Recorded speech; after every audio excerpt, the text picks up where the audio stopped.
Now the 7 angels who had the 7 trumpets prepared to blow them. The first angel blew his trumpet, and there followed hail and fire mixed with blood, and these were thrown upon the earth. And a third of the earth was burnt up, and a third of the trees were burnt up, and all the green grass was burnt up. The second angel blew his trumpet, and something like a great mountain, burning with fire, was thrown into the sea, and a third of the sea became blood.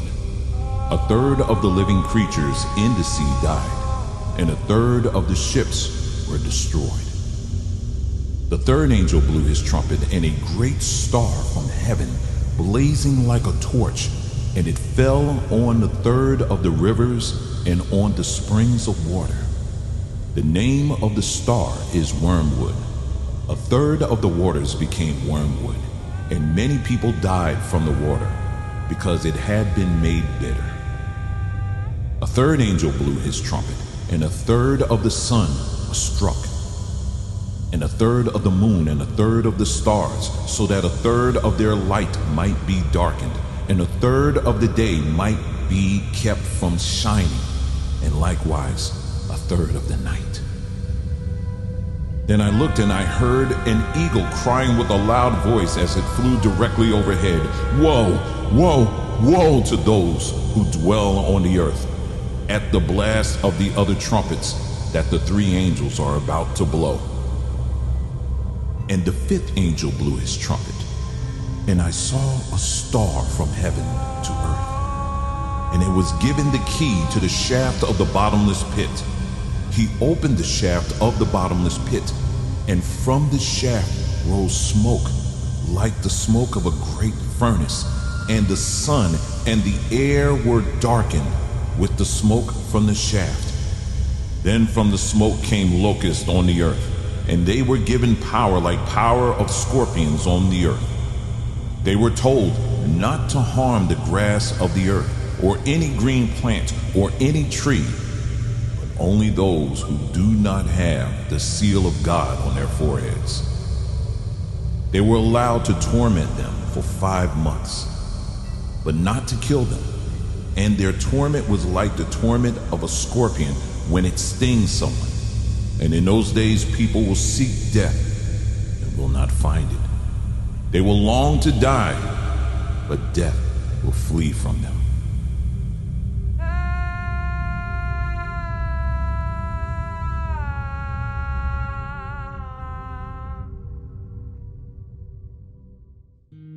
How'd y'all like that Bible reading?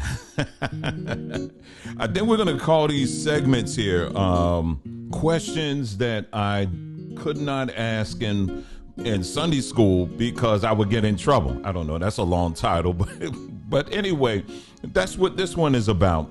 And big shout out to Kristen. Thank you so much for giving me the idea. You didn't realize it, but you gave me the idea. I was actually thinking on this, but then all of a sudden I got all this rush of thoughts came in, memories and stuff came in my mind. I said, you know what? I need to do a quick video on this. And yes, so we just read the book of Revelation, chapter 8, and then we went into the first part of chapter 9.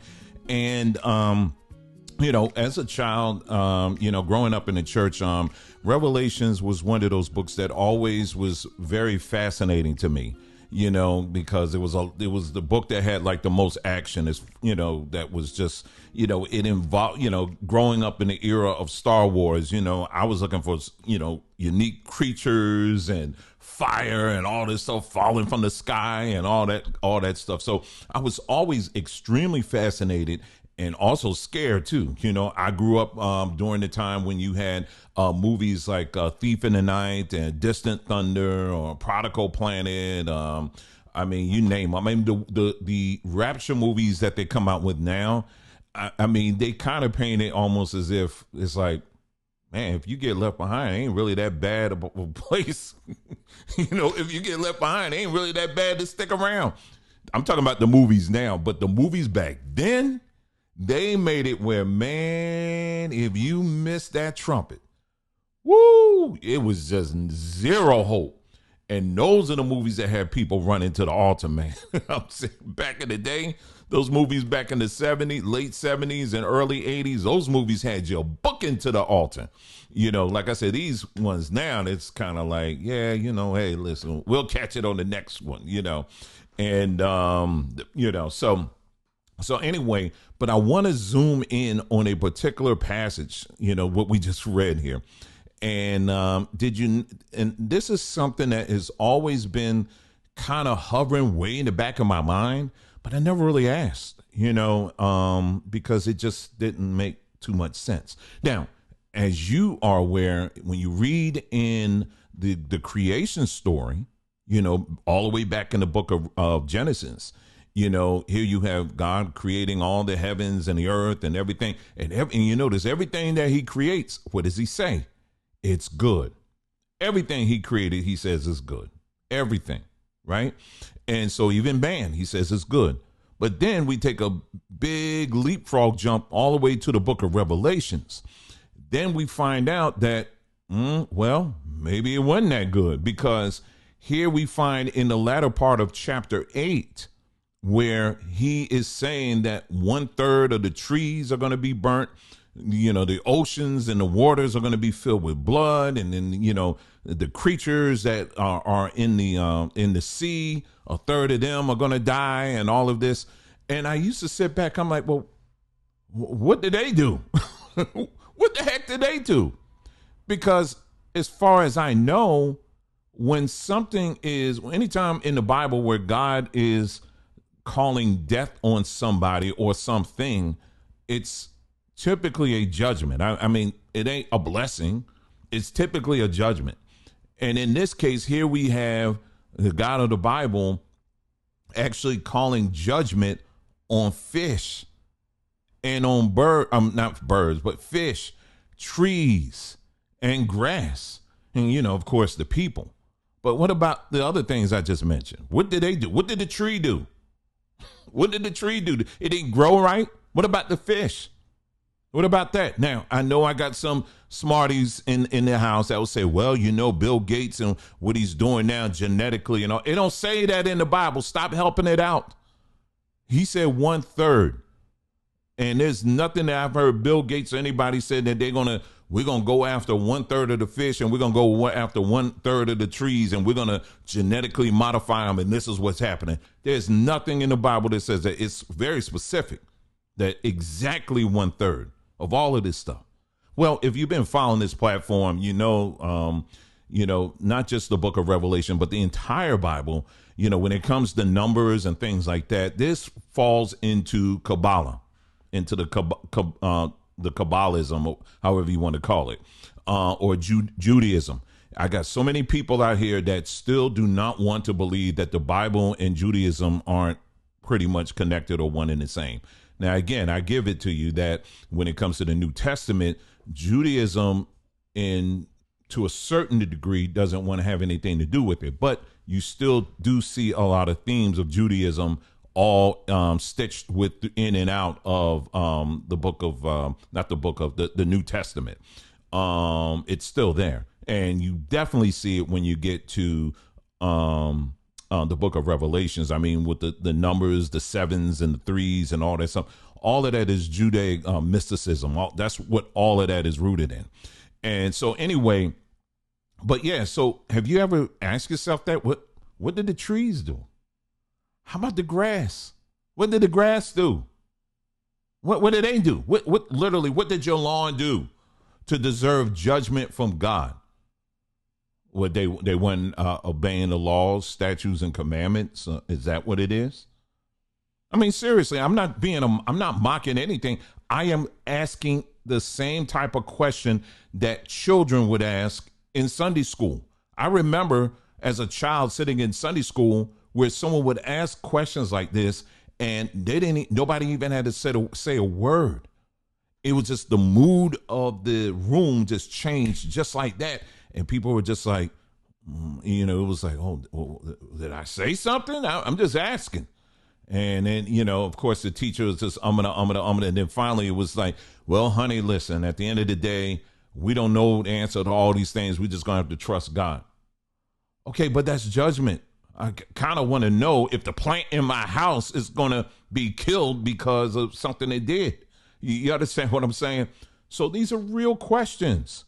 And religious people, as we've been saying these last few days, typically will run from real questions because if they don't have an answer, and usually their answer is going to be a scripture.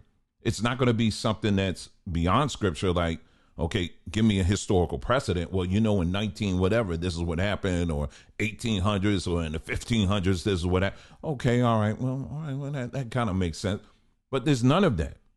But then when they can't cobble together an answer, a factual answer, then it's typically, hey, listen, what I think it is. Well, you got about 1 billion or so people in the world that have a I think too. But anyway, now here's where it gets even more interesting, because if you notice, if you go back in same passage, the latter part of chapter 8 of the book of Revelation, you'll see that this judgment is being cast on the trees and the grass, and of course the other things too. We talked about the water, but trees and the grass.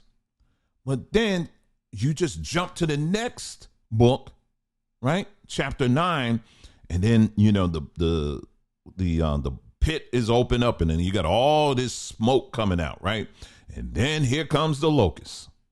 The locusts come out, and then right before they get ready to launch out, they're being commanded, hey, listen, whatever you do, don't do anything to the trees and the grass. What? Wait a minute. So in one chapter, they were being judged and being destroyed.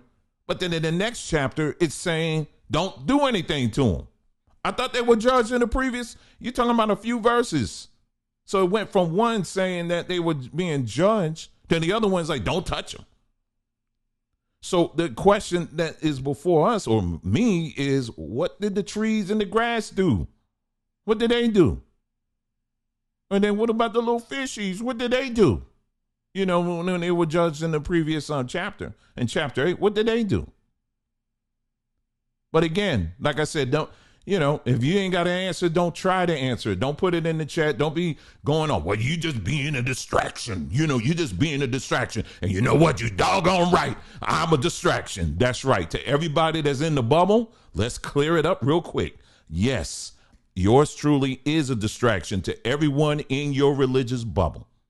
As long as in your bubble, you're safe. But once you come out of your bubble, it's called the real world. And in the real world, there's real questions, and it demands real answers. Okay? That's how the real world works. If it ain't me, it's going to be somebody else.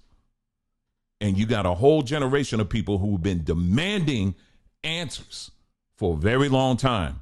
And the only answers, if you're giving them, is, well, you got to read your Bible more.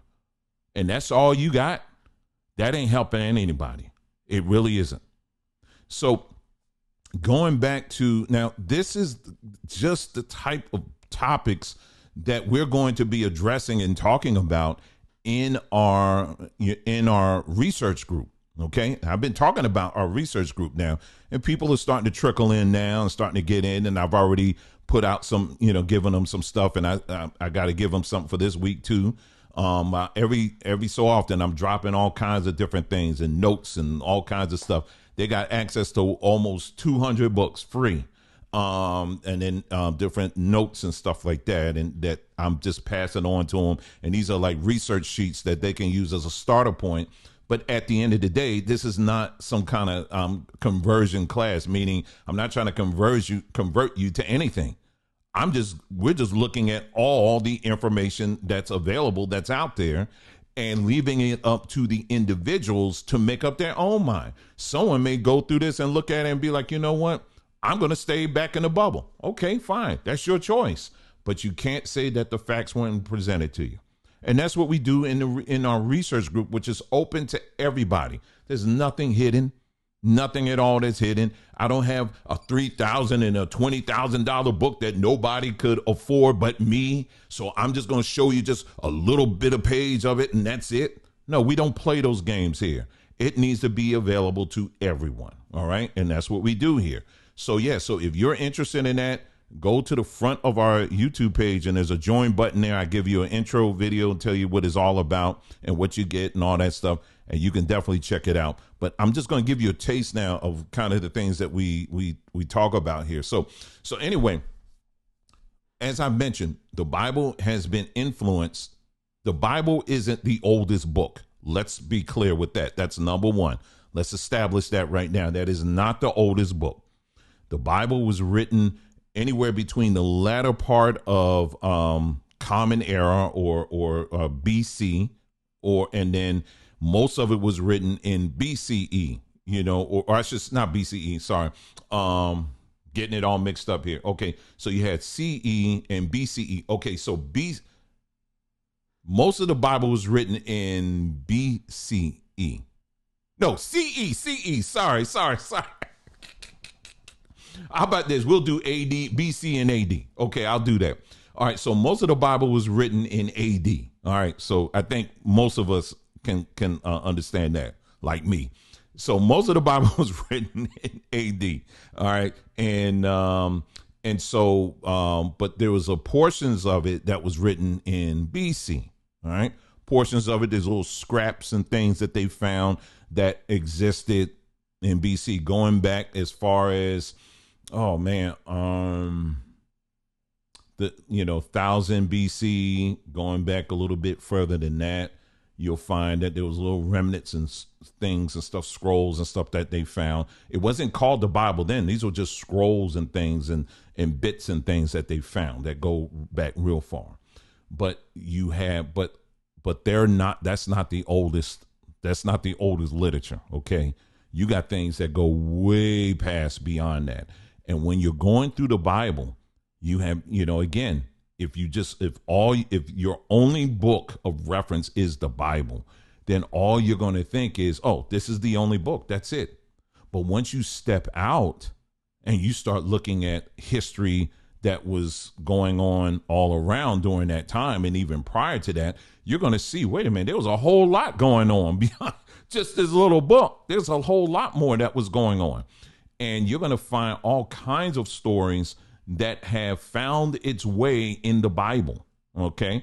You can go all through the book of Psalms, for example. If you think book of Psalms is just talking about one deity, it is not. I'm talking about, there are at least a couple of gods that they're referring to. And I ain't talking about the two extremes like God and Satan. I'm talking about two different deities. Okay. We talk about that. We're going to be getting into that. And I think we've already talked about that in some of our other series as well. And so, again, I know for some people watching right now, you getting all ruffled up and you don't know what you're talking about and all this other stuff. And typically people that say that, these are people who are 100%, they're not looking at anything else. They claim they don't want to look at anything else. They don't need to stay in it. Then that's fine. Then you stay in your bubble and stay in your ignorance. It's totally fine. I'm not mad at you.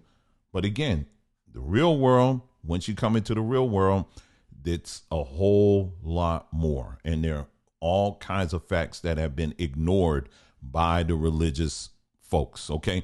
So, but I do want to bring your attention to some of the influences as it pertains to the book of Revelations. And this is just some of them. Okay. So, for example, when you're talking about, some of the different cosmic battles and stuff like that, that didn't start with the Bible. For example, there is in the Babylonian tales, there was a story or a myth about the god Enuma Elish and the god Marduk. And it talks about how they defeated it's a monster of chaos called Tiamat, and her body was used to create the heavens and the earth. And I think I have a image I can share with you too, if you wanted to look this up, with these gods here. Hold on for a second. This is right here, right there. So yeah, so that is the god Enuma Elish. Okay, and he's fighting the beast. All right, and you're gonna find this story being played out in the Bible. Again, this predated the Bible. All right. So you may say, well, Dwayne, you're just talking one thing. All right. All right. Well, let's continue. Let's see. There's another one here I got here because I got a whole list of stuff here. Let's see. No. In the Mesopotamian myth of Gilgamesh. Oh, I think we even have a video on that. Gilgamesh, yes. The character in Enkidu is formed from clay, representing human origins. Gee, I wonder where that come from. Remember, now, I'm telling you, go look this up. Don't take my word for it. I had someone the other day talking about, well, do you stake your life on, how much you want to make a bet? How much do you guarantee that your research is on point? I said, bro, it ain't. Listen, I'm telling you, go to Google and look it up. I'm telling you to go. This ain't, y'all, listen. I ain't like some kind of like, this is my research and I got a whole book of my research and y'all, I do research, but the things I'm telling you right now, you can look it up right now. I'm not a pastor. Okay. I ain't these online preachers and mores. They just gonna show you a little bit and that's it. I'm telling you where to go to get it if you want to know, but anyway, but we did do a video on Gilgamesh. That's a whole nother one in of itself. But anyway, this predated the Bible by like thousands of years. Okay. Because now you're talking about Mesopotamia. But anyway, and they were talking about the character of Enkidu is formed from clay, representing human origins. And then we got another one here. Let's move on. Let me see here. Okay. I'm just going to read it right here because I do want to touch on this. It says many ancient Near Eastern myths depict the gods inflicting judgment and destruction on humanity or specific regions. And then they compared it to the book of Revelations. Now, notice what it said in the beginning. Many ancient Near Eastern myths. Let me read that again. Many ancient Near Eastern myths depict the gods inflicting judgment and destruction on humanity. Okay. I want you to keep that in mind. All right. And so anyway, here's some of the other influences as well. Okay. Egyptian mythology. You got and it says here, in the myth of the destruction of mankind, the aging sun god Ra decides to punish humanity for its disobedience by sending his daughter, the Eye of Ra, associated with the sun and the moon, to destroy them. This leads the sky becoming darkened. Everything I'm telling you right now, it predates the Bible. Okay. So the Bible didn't just come off of just skip time and just came in front. No, it was influenced by all these other stories that were already around. Well, here's another one. Iliad by Homer, the Iliad. Many of you had to read this in school. Iliad was written late 7th century, I think it was, BC. Yeah, it's like around that. It was just late that time. Okay, and they talk about in the Iliad, it says during a pivotal battle between the Greeks and the Trojans, the poet describes the sun being blotted out by the sky and darkness covered them.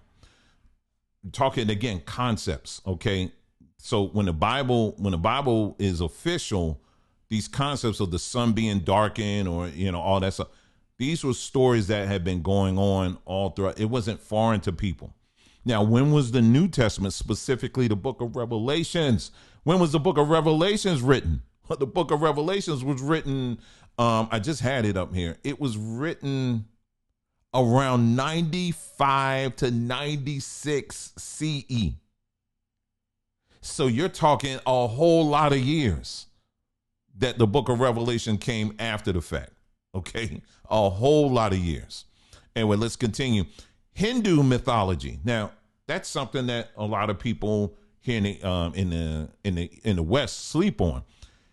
When you're looking at Hindu mythology or their religions and stuff in India, hey, that's some ancient stuff. See, so many people are focused on Egypt and think Egypt was like that everything in the world started in Egypt. No, you have civilizations that go back tens of thousands of years. And India is no exception to that. India, I mean, they got kingdoms that were down for like at least 10,000 years. So this goes way back. Okay. So in Indian or Hindu mythology, hope I'm saying this right, it's the Bhagavata Purana is an ancient Hindu text, describes the end of the world, pralaya, as being accompanied by the sun, moon, and the stars losing their brilliance and the sky becoming enveloped in darkness. Again, all of this stuff predates the Bible. All right. Then you got Norse mythology, and they said, they talk about a apocalyptic myth of Ragnarok. Okay. It is foretold that the sun and the moon will be swallowed by wolves, causing the earth to be plunged into darkness before the final battle between the gods and the giants. And then, of course, China, same thing. These are all ancient ancient cultures. Ancient Chinese texts. The Shan Han Jing, a classic Chinese text from the 4th century BCE, mentions instances of the sun and the moon losing their light or becoming discolored. Wow. Which were often interpreted as omens of impending disasters or dynastic changes. Family, it's not new. Like I said again, the Bible, particularly we're talking about the book of Revelations, wasn't written until way into almost close to 100 years into CE, or the Common Era, or AD, right? And so I said, okay, let's take it a bit further. Because again, remember now, Christianity, even though it started in Egypt, it wasn't Christianity at that point. In other words, what am I saying? In other words, the people who were predominant in Egypt at one point in the beginning, these are dark-skinned folks. You had a lot of Nubians and stuff that were all around, all in that area. They weren't talking about no Christianity. You can't name one pharaoh that said, I'm a Christian. No, they weren't doing that. That didn't happen until the Europeans came in, the Greeks and all that. When they start coming in, they said, this is like a marketplace here. We're going to take some of that. We're going to take your gods. We're going to take this. We're going to take that. And then they started blending them together, bundled it all together and said, ta-da, we're going to call it Christianity. And then from there, they use it as a launching pad to go all over the place. That's how Christianity came about. Okay, so when people say that Christianity started in Africa, yes, but you also got to put an asterisk by that, because it was started by Africa, but was it truly started by Africans? That's the question. And then people then want to jump and say, well, they'll go to what we call it, the Ethiopian Bible. I'm trying to hit all of them because I've been hitting this for a long, long time. Okay. Ethiopian Bible, again, the Ethiopian Bible isn't the original Bible, isn't an old Bible. Is it considered the oldest complete Bible? Yes, it is. However, it's not the oldest Bible. I don't know why they worded that, because what's contained in the Ethiopian Bible actually came from what was coming out of Egypt. What was coming out of Egypt? You had scriptures and stuff that was written in Aramaic and all of that. So it was actually the Ethiopian Bible was actually it was influenced by what was coming out of Egypt. Okay. And then that's how you got the Ethiopian Bible. And then the Ethiopians, at that time, they added their own little flavorings and stuff to it. But the base of it did not start in Ethiopia. So people out there that want to put this lie out there and say that that's the absolute oldest Bible, that's not true. It's not true at all. And that's why I said you can do a Google search and it will say it's the oldest, most complete Bible. But when you start digging into it, you ask the question, okay, well, how did they get access to these different books that were not written in Ethiopia? And then you'll get your answer. And the answer is, because they were relying on the books that were already in Egypt, written by these, Jews and, people that were in that belief system. So that's where you get that from. You gotta continue with the search instead of just going by just a meme or something you saw on social media. Okay. And we teach you that, and we go through all of that in our research class. We're going to be hitting all of that. Okay. All right. So the other thing real quick, and we're almost finished. Since the majority of us that look like me, or your ancestors came through the transatlantic slave trade, our people did not come over, and you've heard me say this many times, we didn't come over with Bibles. We didn't come over saying praise the Lord and thank you, Jesus, and hallelujah and all that stuff. No, our people had our own religions. That's plural. And it was all under the umbrella of African spirituality. Okay.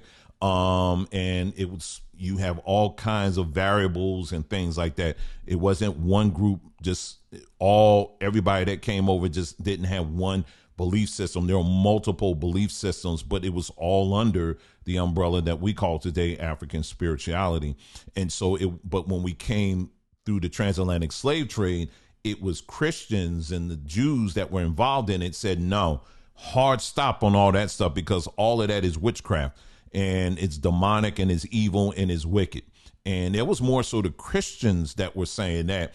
Judaism, on the other hand, they back there were taking some notes, because when you do look through Judaism, you'll see that there's some things in there. I mentioned this many times before. I have an interview. I have the article, and one day I'll show it again. It's not hidden. You can look it up yourself. But there was a practitioner of voodoo down in Louisiana was asked, he said, what is the closest religion that you would say to voodoo? And he said, Judaism. And when you look at voodoo, when you do a comparative between voodoo and Judaism, you're going to see a lot of similarities. And that goes all, when you look at them like flinging the chickens and all that. So where do you think they got that from? They got from the Africans. There's a whole lot of stuff we can go through, and we've talked about this in great detail in the past. All of that's over on mybantube.com, y'all. Mybantube.com. So yeah, make sure I'm just throwing this stuff as I'm talking to you. Listen, we are very appreciative and thankful for those who have stepped up and to contribute to keep that party going over there. But yeah, we need you. If you want to keep it going, we definitely need you. Go to mybantube.com and just go to the about page. Whatever you can spare and give, that would be much appreciated to keep that going on. Like I always tell you, the cost of it, to keep that going is $200 a month. As long as we hitting that mark, we good. Okay. So yeah, so just want to let you know, we've had a couple of times where they've had to pull the plug because it just wasn't there. So if you're appreciative of all the videos and things that are over there, documentaries and movies and teachings and stuff like that, we're much appreciative if you can step up to the plate and do something for that. Okay. But anyway, so I focus on our people in this, what's considered the sub-Saharan Africa space, right? So my question is, remember when I said earlier, don't forget this, Middle Eastern religions, anytime, in many cases, when they talk about the end of the world, it's always judgment. It's always like this whole thing that the world is being judged, and it's the gods weren't happy with what's here, so they're just gonna wipe everything out, and people are being judged because they didn't submit to the gods. That's the characteristic that you will see in what's called the Middle Eastern religions. Okay, now when you do a comparative between the Middle Eastern religions and the religions or the spiritual belief systems of people, let's say in the sub-Saharan region, it's a little bit different. Okay, so I'm gonna go through a few of them real quick here. Okay, so in Dogon mythology, and this is like in Mali, they said the Dogon people had a myth about this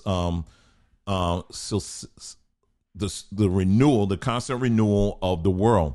They believe that the present universe will be destroyed and regenerated by the cosmic force called Amma. The cycle of destruction and rebirth is seen as necessary for the world's revitalization. Okay, so it's not judgment. It's just a circle, and you'll see this in when you talk about the Congo cosmogram. When you look at the Congo cosmogram, it's just a circle of life. The circle of life. That's what all of these religions have in common, or these belief systems have in common.